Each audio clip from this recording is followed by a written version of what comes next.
রাজধানীর মোহাম্মদপুরে বহুল আলোচিত অসংখ্য চাঞ্চল্যকর হত্যা চেষ্টা, ছিনতাই ও চাঁদাবাজি মামলার আসামি মোহাম্মদ আনোয়ার ওরফে শুটার আনোয়ার ওরফে কবজি কাটা আনোয়ার ও 2 সহযোগীকে গ্রেপ্তার করেছে র্যাপিড অ্যাকশন ব্যাটালিয়ন।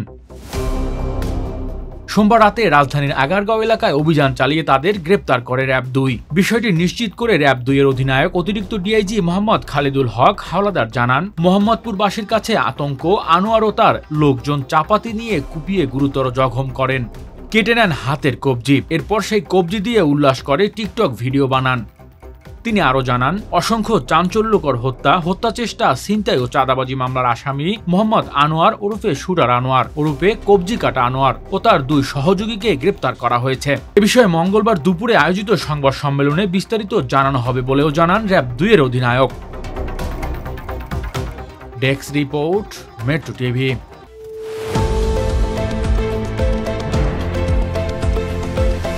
দেশের পাশে, বিশ্বের সাথে, মেট্রো টিভি।